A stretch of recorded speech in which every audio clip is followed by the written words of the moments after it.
I think particularly project management people I think can get a bit hung up on is what project management tool to use. I've been in rooms where people have had genuine arguments about the differences between Mondays or Trello or Asana or Jira. They all do the same thing. And at the end of the day, it's not really for you, it's for your team and who you're communicating to. So might be a slightly controversial take on it, but it's what works for your team should be what works for you.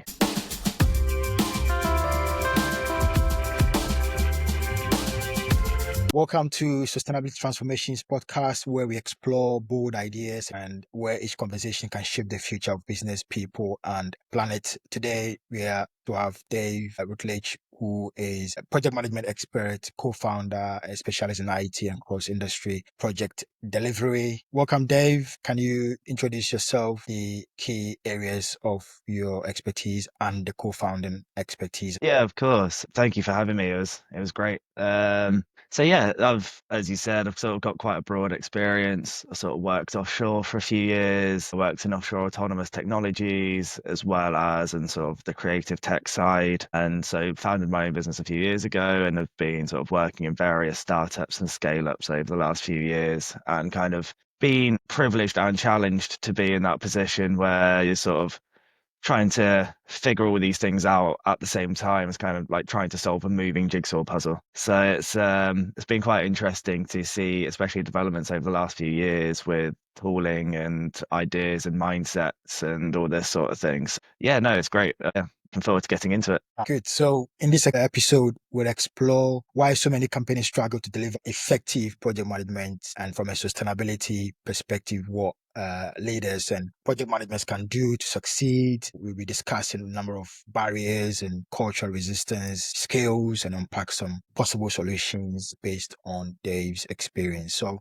Dave, what surprised you most about project delivery in general? I think the biggest surprise is always a communication. I think it's a very nuanced thing to sort of balance your communication skills between everyone else. And when we're focusing very clearly on sustainability, sort of how that message can evolve throughout the period of a project, especially if your key decision makers and sort of your sort of C-suite execs kind of they're pivoting understandably in a very sort of challenging market that they're in.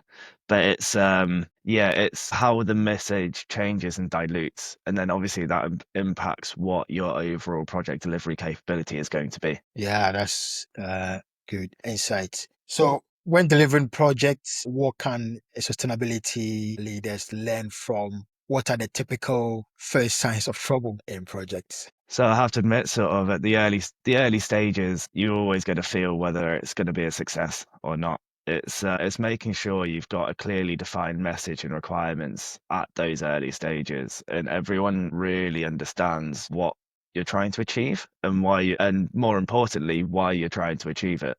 Because I think if you have mixed messages from the top, it creates a confusing vision and a confusing roadmap. So when you're doing all the good, the typical things like creating your critical path, creating your roadmap, creating these milestones to show to your stakeholders and everyone, look how great this is going. If that's confusing at the start, it's going to definitely be confusing in 3, 6, 9 months.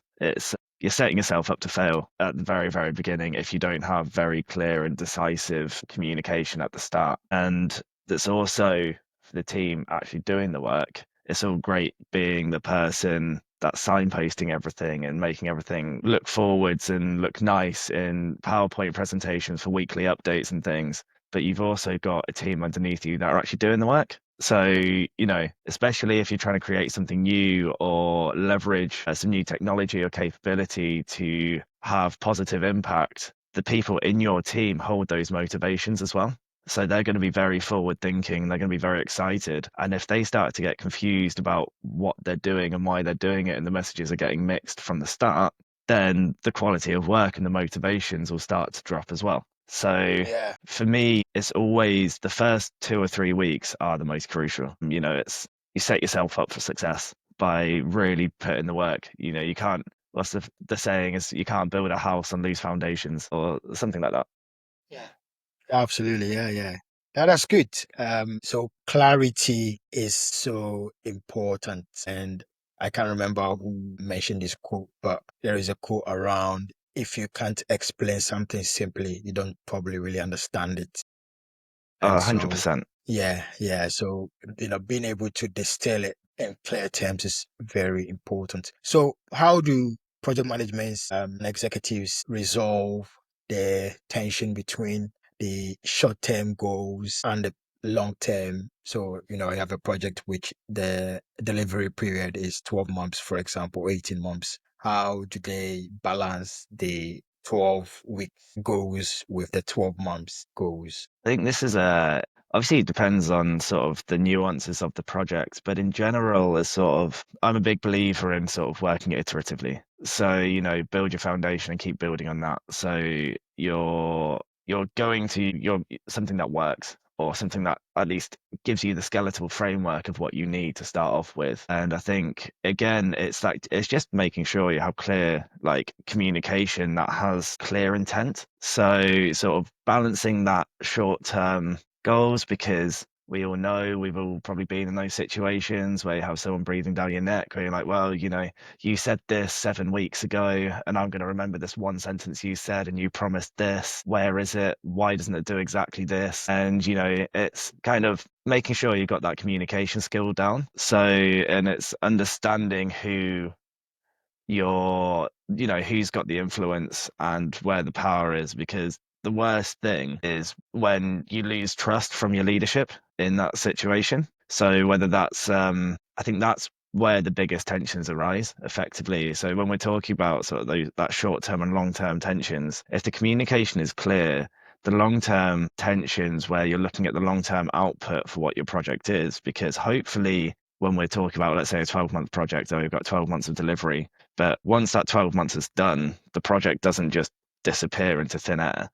That's usually because you're building a product or you're building processes or you're putting some form of technology to a client who is then going to take that forwards and then use it for, their long-term goals. So it's making sure they're realized in the short term as well. So it helps clear, just gives you clarity on what you're doing. So as long as that's understood and that for me, transparency is the biggest win.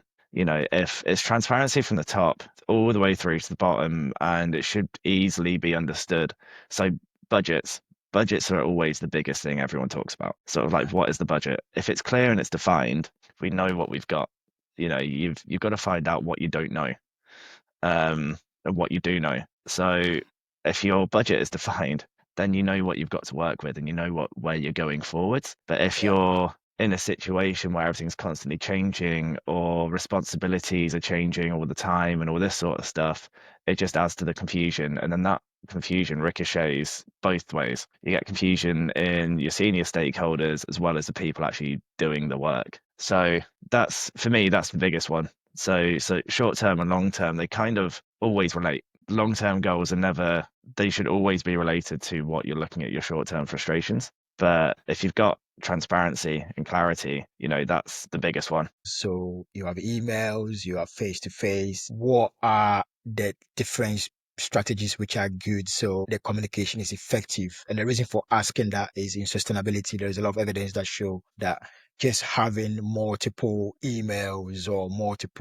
the quantity of communication doesn't necessarily mean is the quality of communication. Sharing the information doesn't mean that information is being heard or is being assimilated. So I'm curious to know, how do you juggle in the world of some teams who have WhatsApp groups, you have Yeah, emails, you have Slack and all of these tools. How do what are some of the key strategies to have effective one-way or two-way communication? yeah, 100%. And that is, to be honest, I think that is, as a project manager or a PMO, I think that is your biggest challenge, is figuring that out. And so for me, the way in my experience, is sort of you try and create a single source of truth. So everything always points back to the same documentation. So you don't have multiple plans, you don't have individual things, you have one plan that, yeah, it can grow, it can change.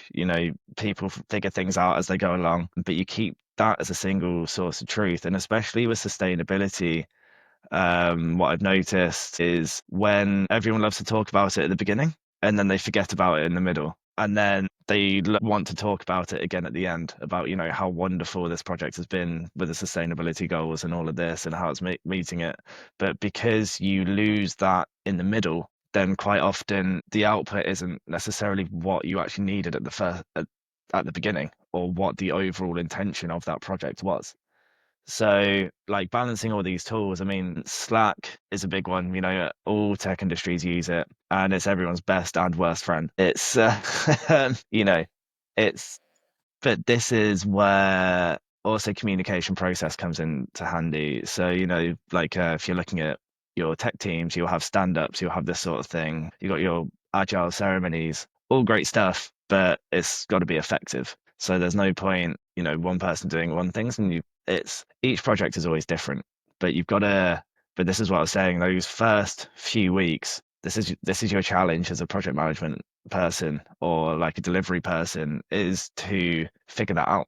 You know, if people want a bi-weekly meeting, find a format that works for that meeting where you have the right people in the right room. And this is where you can avoid, several emails that go unread or Slack updates that no one's looking at, or you create a channel that you think is going to solve all of your problems and that doesn't work. Or you can spend hours fine tuning and automating Kanban boards that you like, at a click of a button, anyone can inspect what's going on. But the reality is no one's going to look at that. It's you got to, work smart in that situation, find out what, and there is a little bit of sort of like A/B testing with this. You got to figure it out yourself, but find what has the most reciprocation and engagement, and then that's probably the one that you want to use. So, Yeah. some people will want emails, but if you're sending 7 emails and you're getting no responses, chances are those emails aren't being read or engaged with. So you want your stakeholders to be just as engaged with your project as you are. And then that also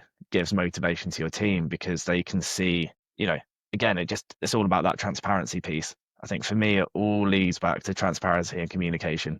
That's good. You talked about the early stage, maybe a lot of energy and buzz, and then at the end, celebration. Between the start and the finish, that middle, we've talked about transparency and communication. But is there any other soft skills like resilience and relationship building that helps as well as part of a list of soft skills that would be needed in order to be able to make the good judgments, as you mentioned as well? 100%. I think it's easy. It's very easy to get bogged down in the numbers and all this sort of stuff. And you kind of routine is great, but it also it can demotivate people as well when it's like all projects in whatever way are a marathon. The start's always exciting, the end is always exciting, but in the middle you start to question yourself, why are you doing this? So you're like, I've willingly put myself in this situation and I'm trying to figure out why.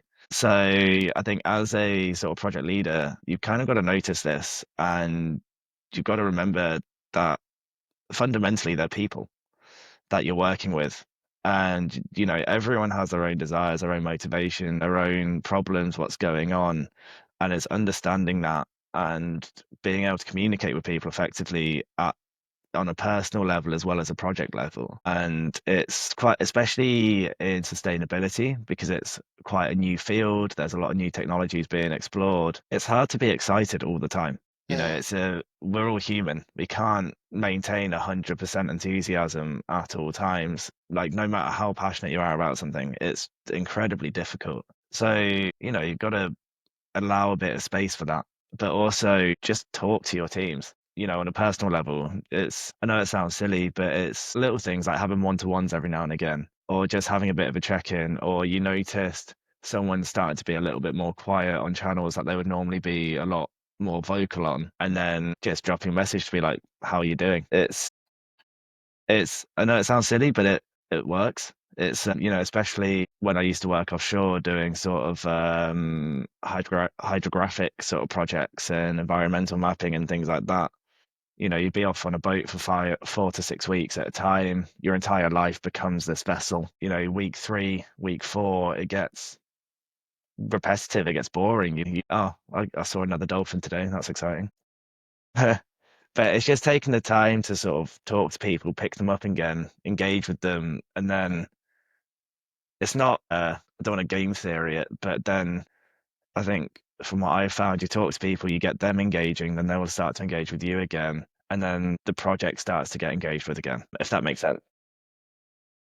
Absolutely. One of the key insights that I've learned so far during this podcast is I've had conversation with people who understand that no matter the success of sustainability from an environmental perspective, which tends to be popular, climate change and biodiversity and all of these good environmental aspects of sustainability, people want to follow inspiring leaders. They are so clear of what the goals are, where they need to be, which also helps because that clarity helps to go through. With vision of the sustainability um, in a project at the start, how do you overcome? You mentioned about motivations. People may have their own motivations as well. So how do you juggle the overarching goal, motivation for delivering this environment or sustainability initiative?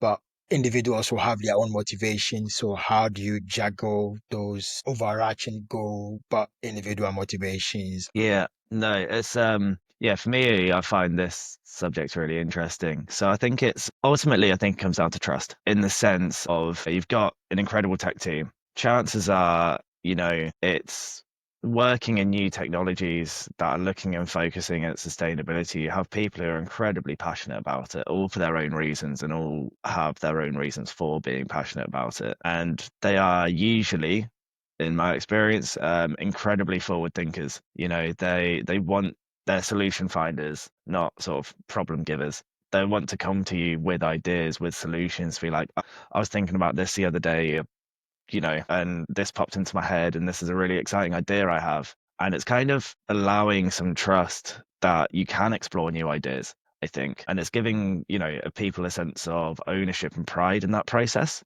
Because if you're doing something new, it's exciting to be able to turn around at the end of the project and be like, yeah, we started off with this and I had this idea and this is where I put my finger on this. It gives people like a sense of well-placed pride in what they're doing, I think. And Yeah, it's sort of allowing people to leverage their own talent as well. Because I think that, well, can't remember where the quote comes from, but it sort of was like, there's no bigger waste than unused talent or something to that effect. And yeah, it's understanding that in your team as well. But it's also, this is where the soft skills come in, where it's sort of, you want to allow people to think and sort of do these things, but sometimes you've kind of got to rein it back in towards what the actual deliverables are, what the actual project is doing. Because, if sometimes I'd be like, cool. Because I know just from myself, I get excited about stuff. I see this and then my brain sort of a firework goes off and I want to start exploring 30,000 different avenues and being like, okay, let's do this. Like, oh, I read a really cool article the other day about this subject. Let's do a deep dive into that because that could help us out like 6 months down the line instead of focusing on what needs to happen now to allow us to look at that 6 months down the line. being able to prioritize, know which part to focus. But from my experience, if I use the eat the frog mentality, there is a tendency, maybe it's just me, of going towards the fun part of those ideas. Uh-huh. But sometimes those fun part is 3, 6 months in that initiative, but the early part is perhaps not as fun from my own experience anyway. But Yeah. no, you're right. But it's kind of, it's the way sort of I phrased it before, it's sort of, it's why people walk up mountains. You walk up the mountain to hopefully get a great view and sort of experience on the way. It's not going to be easy to get there, but the reward is going to be worth it. But Right. you're not going to sprint up a mountain. You got to take your time sometimes and allow it to happen. I mean, some people do sprint up mountains, I know, but there's not Oh. many people that can. Yeah. Culture and change resistance challenges.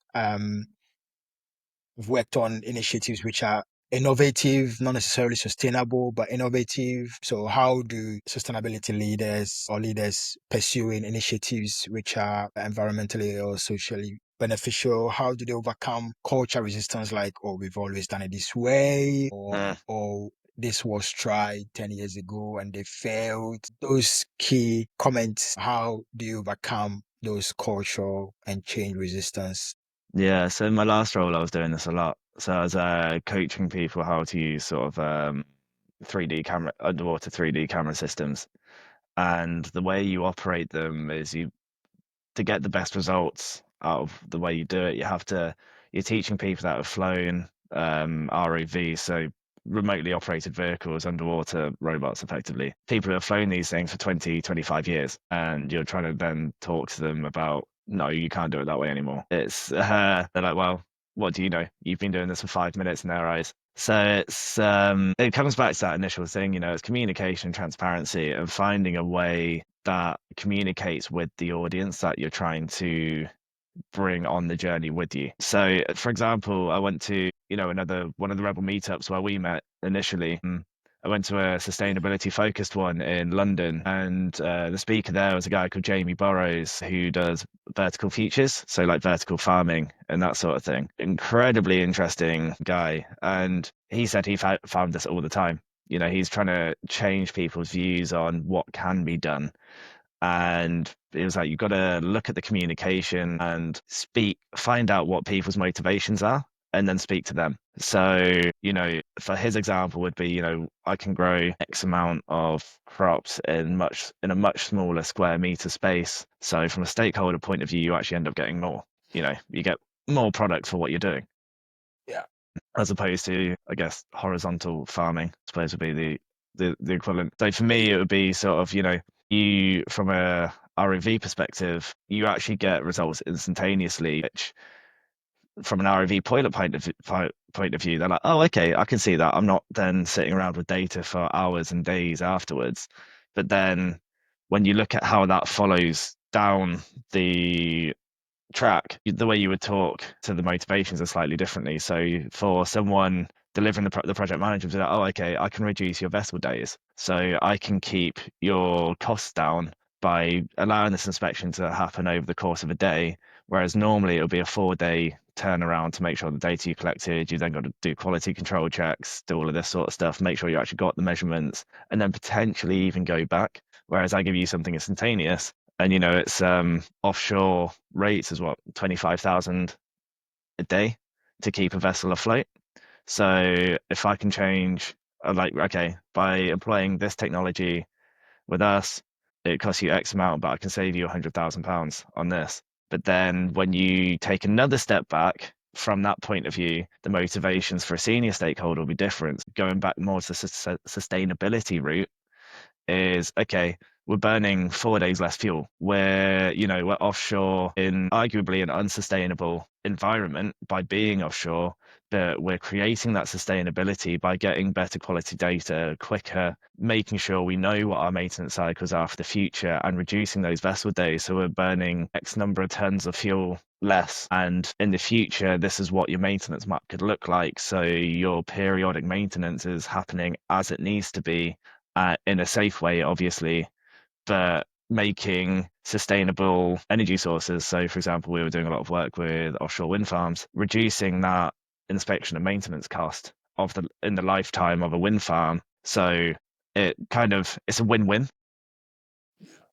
But you've got to be able to break that message down clearly for the different motivations at each step. That's practical, step by step, showing different layers of stakeholders and motivations. Very important, because ultimately it is people we are working with. Thanks for taking us through that practical, which I know it's not easy, but you've really nailed it Thank for you. us. The silos, or in sustainability, we have the purchasing team, then we have the marketing team who may be working for a manufacturing company, where the manufacturing company, would like to show to the customers that they are producing a more sustainable food or product. Then you have the estate team, which manages the energy of the company, or you may have the finance team so the list goes on and on. Uh-huh. But you have a sustainability leader who has to work with all of these departments, right?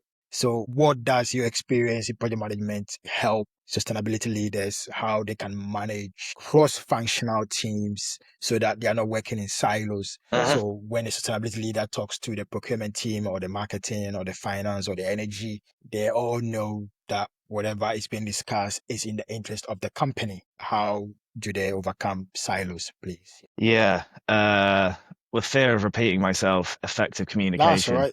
Yeah, it's the thing that is the core of it all. It's you got to make sure everyone's on the same page. It's, the finance team need to understand what the ops team are doing, and the ops team need to understand what the marketing team are doing, because if the marketing team are promising something that can't be delivered by the ops team, you're setting something up to fail already. You're kind of, I've been in that situation where something's being sold to someone, and then I'm on the ground having to backpedal and basically re-engage and resell the project or the product because the marketing wasn't correct. Like the communication wasn't actually what it was. So when working cross-functionally, it's simple things you can do where, you can have like an all hands brief every few weeks or like once a month where you get different, say you have several tech teams and a marketing team. People just give people a bit of an update, like 5 minutes over the course of an hour. I know obviously you're potentially bringing a company of, let's say, like 50, 100 people or whatever together, but it just gives people an overview of what's going on. Like, not every single person is going to be 100% engaged, but some of it will filter through. But it just means that I think it really helps people understand what's going on and how one project is related to another project, or how different tech teams, the web of technology that you're building all actually links together. But then it'll allow the marketing team and the operations team and, your supply chain managers understand where the impact is. But it also, I think, gives people a bit more agency to understand where some of the other issues might be.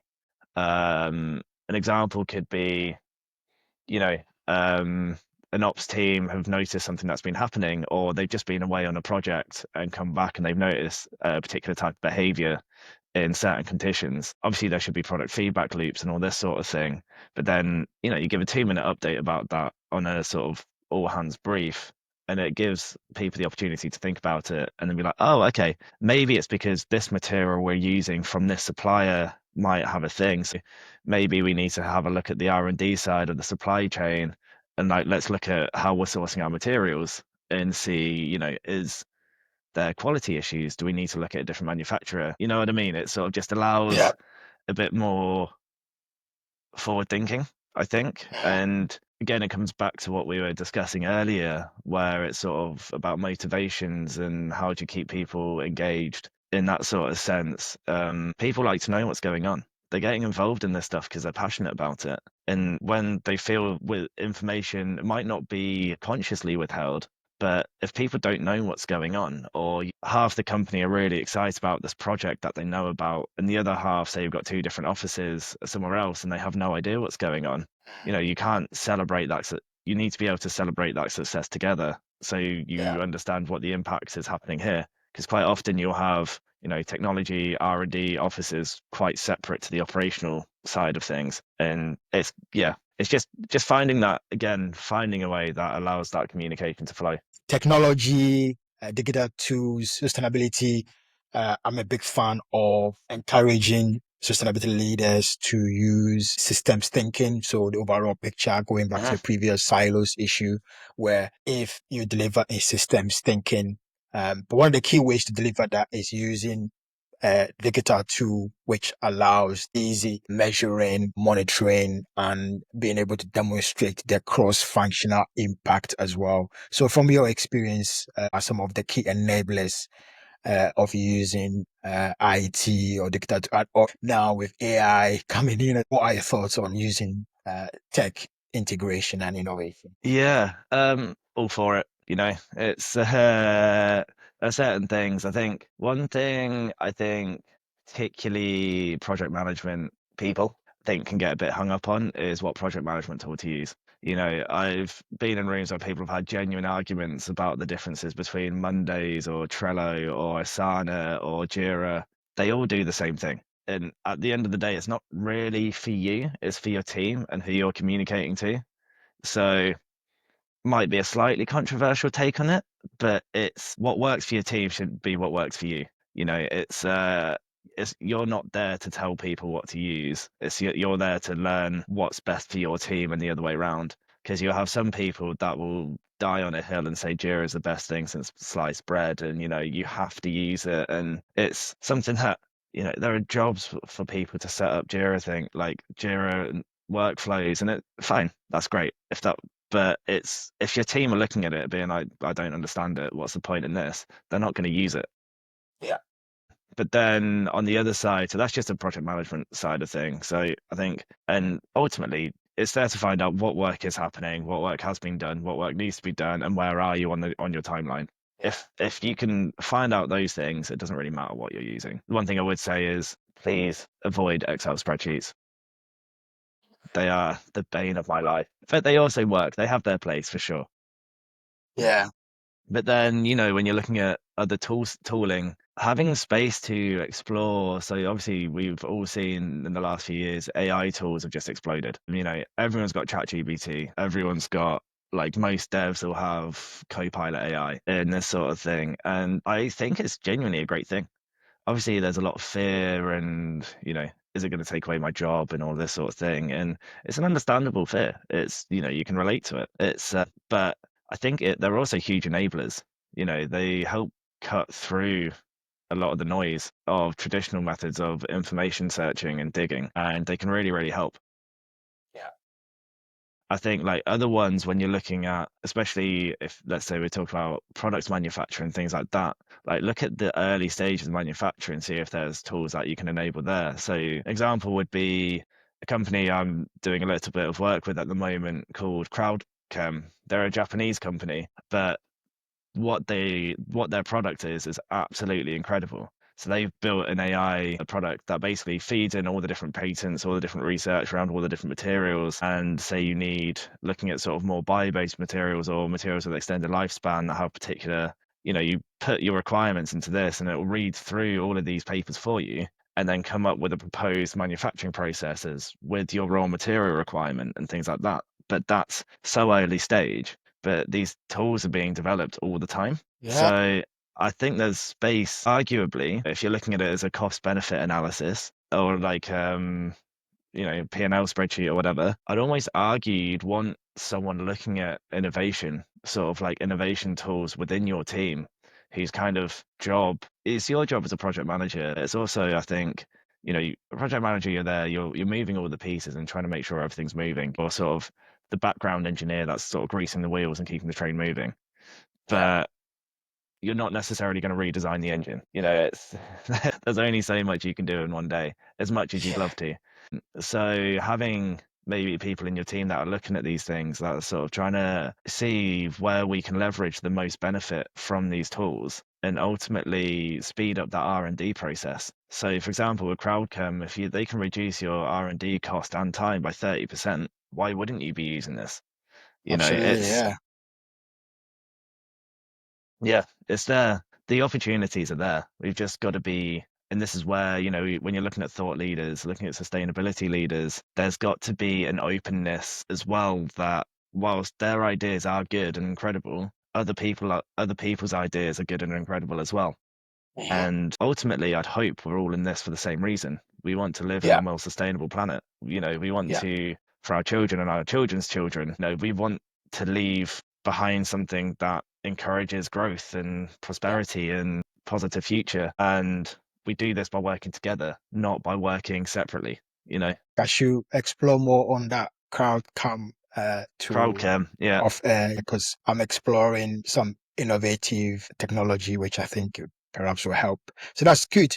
But I'm curious around the Excel, perhaps in a bit more deep dive into the Excel. What are the critical parts? Excel was invented or introduced decades ago. We know it's got its place of data input, but what are the key limitations that fast forward to now with the efficiencies we're looking at, which Excel is quite limited? I think it's, again, going to repeat myself there, it's the communication of it, right? It's there are tools that are being built that give you project timelines that are very easily visible. You can dashboard the key information that you need to be able to give to people very easily. And technically, yes, it is possible to do these things through Excel, but it just takes a lot of time. It's sort of, if you break it down into the layers, spending a day or two getting to grips with a new project management piece of software that you can dashboard and everything really easily and your team are engaged with is probably a lot easier than spending 2 weeks piecing together the same dashboard in Excel because you've got to do, a lot of like SQL queries or, you're figuring out databases or coding in BASIC. So it's a time against efficiency type. Yeah, that's a very good point. So, how about if some sustainability team they've built their in-house spreadsheet, but there is not an existing tool like the Mondays and the Asanas, how they can build from that Excel dashboard into a tool? What would the journey look like from having in-house to which there is no mainstream tool, but that could Yeah. perhaps create opportunity to build their own new tool outside Excel? Yeah, I guess it's you got to come down to the fundamentals of what that data set like. Does it work? If it works, fine, use it. Don't fix what isn't broken. But then at the same time, have they actually, has something been created here that also poses opportunity? So is the way that this data is flowing, is this something that's actually common across the industry that you're working in? And Yeah. could this be productionized? So it's figuring out that analysis. I think is that's the balance. I think because if it's an in-house thing used by a small team, everyone understands what it's there to do, and everyone understands how to use it. Leave it. It's it's you're going to annoy people if you take away the thing that they've always used for no real benefit apart from you want it to look shiny with a better UI. Yeah, If there's yeah. no follow-on output, but this is where you can flip the motivation, I suppose, and be like, oh, okay, this is really cool. Actually, this is a common thing that's been recognized across this industry. Let's work as a team to create a product out of this. And then people are like, oh, okay, cool. We're actually pioneering this piece of technology that will actually enable a lot more people to be able to work like this. Oh, that's good. No, that's very good insight. So, one final area I would like to explore is your co-founder in a recent announcement. Can you share some light on what the project or the company is about? As much Yeah, information of that you can course. share for your audience. So it's one of these things where I think as a co-founder, it's a word that gets thrown around a lot, and it's anyone can be a co-founder. You just got to go do it. It's the thing, right? But the company is called Inflow.io, and it's an analytics tool. Again, actually, the Excel spreadsheet you were just talking about is the perfect example because it's kind of all came out of the brain, and the ideas came from our other co-founder, a guy called Dominic Cliff, who's got years and years of experience in e-commerce, and he just saw how much waste in time everything took because all of this information was just buried in spreadsheets.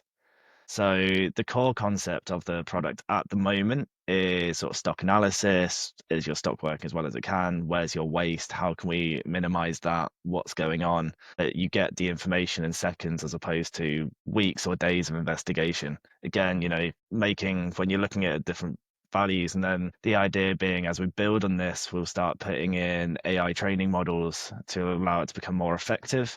But then also from a sustainability point of view, it's trying to minimize your waste and maximize what's going on, and also make sure you're not over manufacturing or this sort of thing. Actually understanding your supply chain the whole way through. So we'll be looking at what your carbon analysis is, for example, and then feeding this all in so you have that single source of truth. So I think, there's three of us in this project together at the moment, myself, Dom, and a good friend of ours, Ed Strode Willis.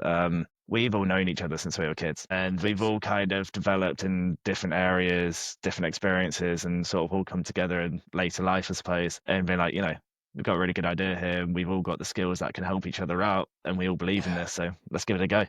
Let's see where we can that's a go with good. it.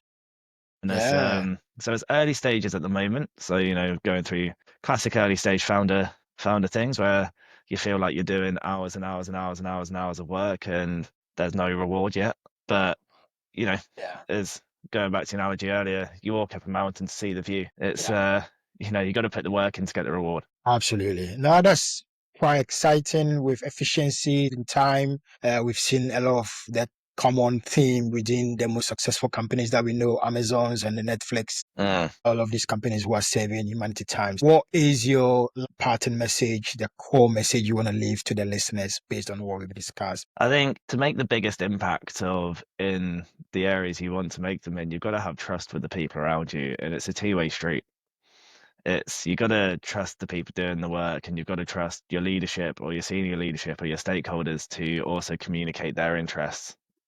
And the more transparent and the better your communication, the better your team and the better the products you'll have. It's I know it sounds very simple, but it's something that gets forgotten a lot, and it's think we've all been in situations where senior leadership sort of just change their mind and there's no rhyme or reason behind it. And it's so demotivating. So it's just have a bit of trust, have a bit of faith. You've employed the people you've employed because they're good at their job. It's let them do it. As you mentioned about the simple no, I shared a quote which perhaps I didn't give the full one, where if you understand something well enough, then you should be able to explain it in simple terms. So simple doesn't necessarily mean it's a bad thing. I think it's a good thing because it helps alleviate all these ambiguities and the clarity that we talked about. Thanks, Dave, for your time sharing these incredible insights. We've covered a lot of ground. Where can listeners or those who are watching find you if they want to explore more of your work? Easiest one, it's a classic, LinkedIn. It's easiest way I think that connects most people that, it's just easiest. It's just Dave Rutledge. It's a picture of me. I might have had slightly shorter hair in the photo, but it's basic. You'll be able to tell it's me. Good. Yeah, I'll put a link for the LinkedIn in the description, so you should be able to access that as well readily. Okay, so thanks, Dave. No, thank you for your time. I've really enjoyed it. Yeah, good.